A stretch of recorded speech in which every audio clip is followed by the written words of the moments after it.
નમસ્કાર, આપ જોઈ રહ્યા છો સ્પાર્ક ટુડે ન્યૂઝ। છોટાઉદેપુર જિલ્લા કોંગ્રેસ સમિતિ દ્વારા બાબા સાહેબ આંબેડકર ચોક ખાતે અમિત શાહ સામે વિરોધ પ્રદર્શન કરીને દેખાવો કરવામાં આવ્યો।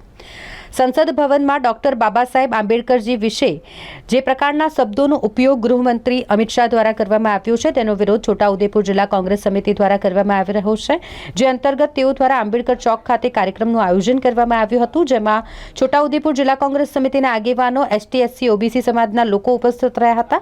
બાબા સાહેબ આંબેડકરની પ્રતિમાને ફૂલહાર અર્પણ કર્યા અને બાબા સાહેબ અમર રહોના નારા લગાવ્યા। સાથે જ ગૃહમંત્રી અમિત શાહ રાજીનામું આપે અને માફી માંગે તેવી માંગ તેઓ દ્વારા કરવામાં આવી। ભીમ જય ભીમ જય ભીમ જય ભીમ જય ભીમ જય ભીમ જય ભીમ જય ભીમ જય ભીમ રાજીનામું આપો અમિત શાહ રાજીનામું આપો જય ભીમ જય ભીમ જય ભીમ જય ભીમ જય ભીમ જય ભીમ જય ભીમ દાદાગીરી નહીં ચલેગી ભાજપ ભારતના સંસદીય ઇતિહાસમાં બે દિવસ પહેલા સંસદમાં જે કાળો કહી શકાય, આ દેશ માટે શરમજનક કહી શકાય એવો દિવસ ગયો। આ દેશના ગૃહમંત્રી અમિત શાહે બાબા સાહેબ આંબેડકર માટે જે શબ્દો ઉચ્ચાર્યા, અને એ શબ્દો માત્ર શબ્દો નહોતા, એમની નાભીમાંથી નીકળેલા કચડાયેલા વર્ગ માટે, એસટી, એસસી, બક્ષી માટે એમનામાં જે ભાવ હોવો જોઈએ એ ભાવ એ પ્રદર્શિત એમણે કર્યો છે, અને તેનાથી આખા દેશમાં એસટી, એસસી, બક્ષી અને કચડાયેલો વર્ગ તેનાથી નારાજ છે। સંસદમાં પણ હંગામો થયો છે, કોંગ્રેસ પક્ષે પણ હંગામો કર્યો છે।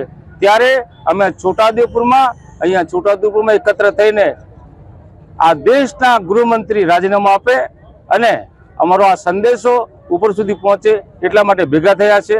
અમે ઈચ્છીએ કે તેઓ સવેળા રાજીનામું આપી દે, નહીં તો આ ગુજરાતમાં અને આખા દેશમાં બાબા સાહેબના માટે જેણે બંધારણ ગયું, જેને બધાને હક્કો આપ્યા, એ હક્કો છીનવવાનો ધંધો ભારતીય જનતા પક્ષ કરતા હતા। 400 કે પારની વાત કરતા હતા, એનું જે મનસૂબો હતો એ મનસૂબો દેશની પ્રજાએ સમજી ગઈ અને 400 ને પાર પહોંચવાને બદલે 240 લાવીને અટકાવી દીધા, અને જેને કારણે ઘાંગા થયેલા માણસો, આ સભ્યો આ દેશને વેર વિખેર કરવા માટે અને કોંગ્રેસને બદનામ કરવા માટે નીકળી પડ્યા છે। ભારતના સંસદમાં ડોક્ટર બાબા સાહેબ આંબેડકરનું જે પ્રકાર અપમાન થયું છે, એમના માટે અપમાનજનક શબ્દો જે બોલ્યા છે, એનાથી આખો દેશ આક્રોશમાં છે। ભાજપની જે આદિવાસી, દલિત, ઓબીસી, માઇનોરિટી, જે ગરીબ લોકો છે, એના માટેની જે નફરત છે એ અમિત શાહ મારફત બહાર આવી ગઈ છે, અને એમાંથી બચવા માટે, છુપાવવા માટે ભાજપ અલગ અલગ હથગંડા અજમાઈ રહ્યો છે।